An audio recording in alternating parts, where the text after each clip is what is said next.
Vous êtes nombreux déjà à réagir sur la page Facebook, mais appelez-nous dès maintenant. Le standard est à votre disposition. Votre invité ce matin, c'est Paul Vannier, député LFI et co-rapporteur de la commission d'enquête parlementaire sur les violences en milieu scolaire. Après le scandale Notre-Dame de Bétarame, il répond à vos questions. Sophie Péridieu. Bonjour Paul Vannier.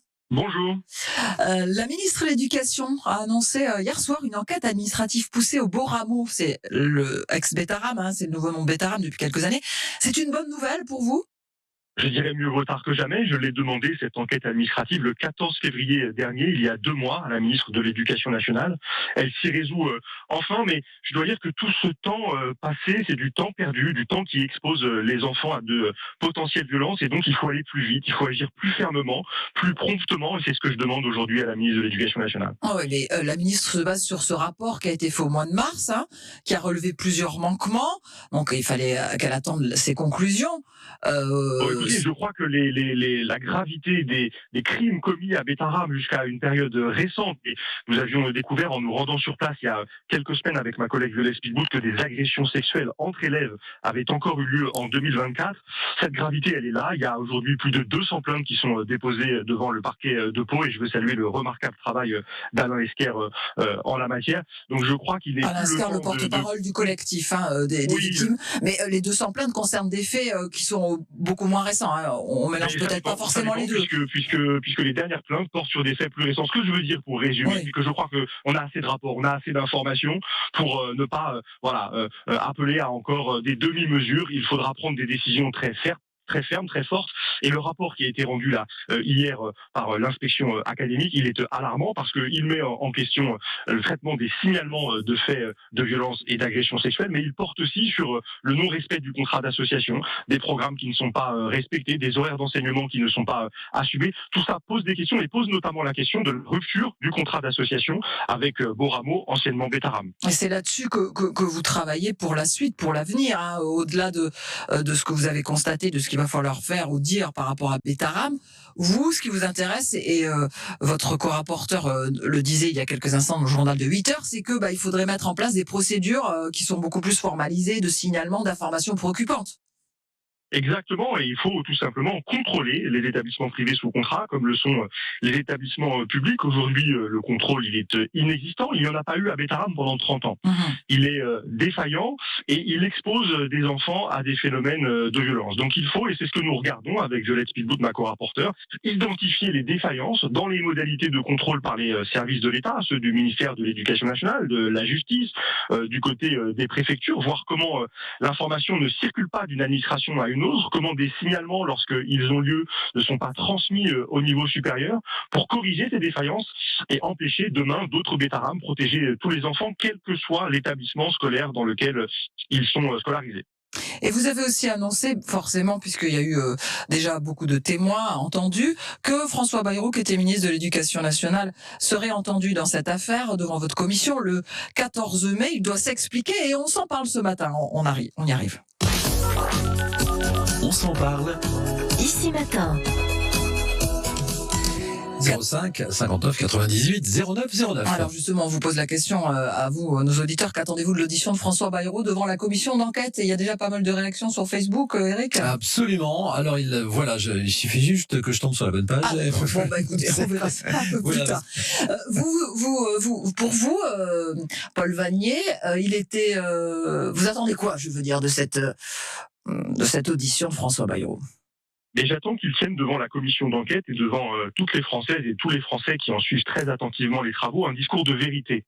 François Bayrou sera entendu sous serment, et nous lui poserons des questions précises, factuelles. Il sera bien sûr libre de ses réponses, mais il ne pourra plus, comme il l'a fait ces dernières semaines, devant les députés, devant les victimes de Bétarame, mentir, parce que s'il le faisait, il s'exposerait à la possibilité de poursuites judiciaires. Ce moment sera très important, et nous confronterons les déclarations de François Bayrou, qui a nié à plusieurs reprises avoir eu connaissance des faits de violence physique et sexuelle à Bétarame, aux propos tenus devant notre commission d'enquête, notamment par le gendarme Hontan, par le juge Mirande, propos tenus hier, 2 témoins clés qui contredisent de façon très précise les déclarations de François Bayrou, et qui nous permettent d'affirmer qu'il savait, dès 1996 pour les violences physiques, dès 1998 pour les violences sexuelles, il avait les moyens d'agir pour faire cesser ces violences. Pourtant, François Bayrou n'a rien fait et il a donc choisi de mentir pour dissimuler cette inaction. Des témoignages qu'on a entendus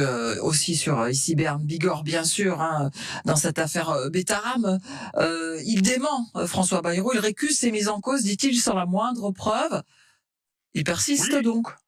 Mais oui, et à croire qu'il y aurait une forme de complot bernet contre François Bayrou, puisqu'il y a désormais donc un gendarme avec des états de service exceptionnels, un juge, une série de victimes, de très nombreux journalistes qui méticuleusement, point par point, ont déconstruit les différentes versions de François Bayrou. Car d'ailleurs, je veux souligner le fait que François Bayrou s'est contredit lui-même à plusieurs reprises. Et François Bayrou, oui, c'est vrai, reste dans cette attitude de déni. Eh bien, nous verrons si le 14 mai, il persiste ou si enfin il livre un discours de vérité devant notre commission d'enquête. Ouais, on va voir ce qu'en pensent nos auditeurs justement à cette question qu'on leur posait. Qu'attendez-vous de l'audition de François Bayrou devant cette commission d'enquête? Ils en attendent pas grand-chose, je crois, Eric. Alors Pierrette qui nous dit j'attends des mensonges, encore des mensonges comme d'habitude. Il y a Francis qui dit vu son honnêteté pas grand-chose. La question qu'il doit se poser, comment rebondir après? Quant à Serge, il dit qu'il démissionne. Sans oublier Frédéric qui dit qu'il s'en aille loin, très très loin. Paul Vannier, ça va être difficile, hein, ce moment de vérité peut-être à atteindre. Ça dépend de François Bayrou. À lui, je crois, d'être à la hauteur de la très grande attente, celle des victimes d'abord, les victimes de Betaram, plus largement les victimes de violences physiques et sexuelles dans les établissements scolaires. Et nous sommes en train d'assister à une sorte de MeToo scolaire, à une libération de la parole. La ministre de l'Éducation nationale en est consciente, puisqu'elle a elle-même employé ce terme-là et visiblement semble décidée à employer des mesures fortes. Bien, écoutez, elle a fait quelques annonces qui ressemblent davantage à un plan de communication de crise qu'à des mesures suffisamment nombreuses, précises pour affronter cette question, mais cela va dans le bon sens. Je crois que c'est sous l'effet de la prise de parole des victimes, sous l'effet aussi peut-être des travaux de notre commission d'enquête. En tout cas, il est certain qu'il va falloir de façon très profonde réviser les modalités de contrôle des établissements scolaires afin de garantir que les phénomènes de violence soient identifiés, traités et que demain, les agresseurs soient identifiés, punis et qu'ils ne soient plus présents devant des élèves. Paul Vannier, il vous reste encore des semaines de travaux. Vous allez entendre les différents ministres de l'Éducation nationale?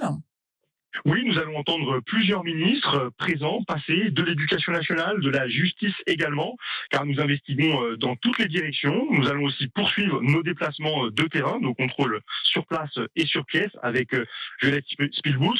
Nous sommes, disons, à mi-parcours. Nous avons déjà auditionné plus de 70 personnes. Nous avons effectué 10 contrôles dans des institutions. Nous continuons à travailler et nous rendrons nos conclusions à la fin du mois de juin.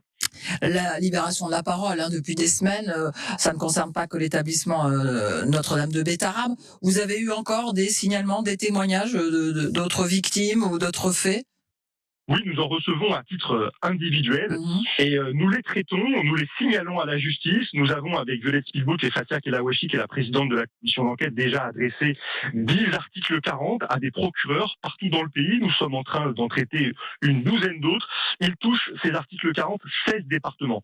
C'est le signe, là encore, de l'ampleur de ces violences qui concernent l'ensemble du territoire national et de l'importance de ce sujet. Il y a des millions d'enfants qui ont été victimes de violences physiques et de violences sexuelles. Ce sont des violences de masse et donc chacune, directement ou indirectement, je crois, se sent concernés par ce sujet. Nous essayons d'être, nous, députés, à la hauteur de cette responsabilité, de cet enjeu et nous faisons tout ce que nous pouvons faire pour faire changer les choses.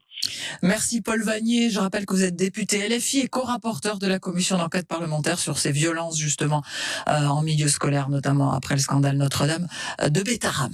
Merci à vous.